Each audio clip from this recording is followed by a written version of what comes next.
Back in the day, Finland's schools sucked.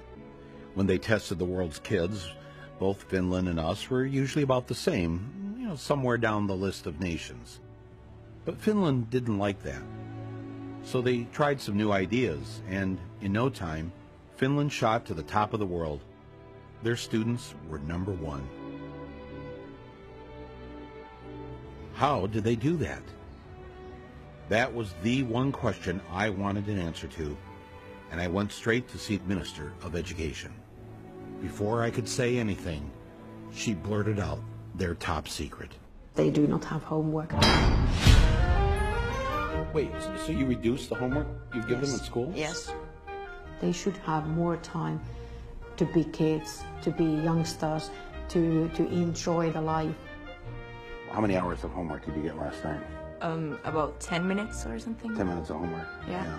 20 minutes. About 20 minutes? Yeah. The whole term, homework, is kind of obsolete, I think. So they have no homework. What if all they want to do is climb a tree? They could climb a tree, yeah. But they'll end up, while climbing the tree, probably finding out about different insects, and they can come to school next day telling me about what they found. How many hours a day do the younger ones go to school? Mondays, 3 hours. Tuesdays, 4 hours. It varies. It's 20 hours a week. So they're, oh man. Now, does this 3 or 4 hours at school include the lunch hour? Yes. How are they learning anything? How are you getting anything done? Your brain has to relax every now and then. If you just constantly work, then you stop learning.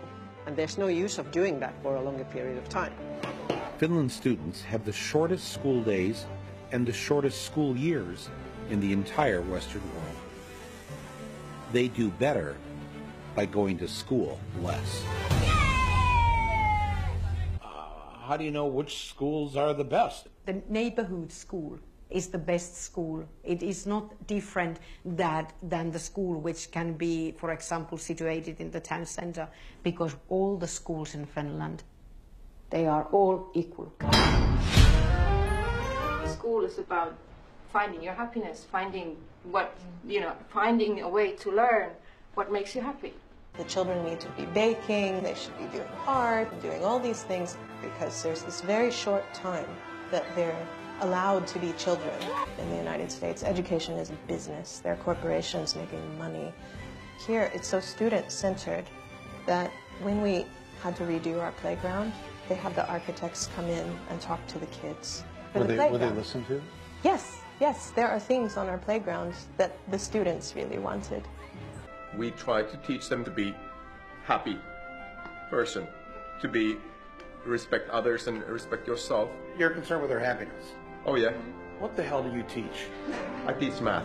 So the math teacher says the first thing out of your mouth of what you wanted these students to get out of school was to be happy, to have a happy life.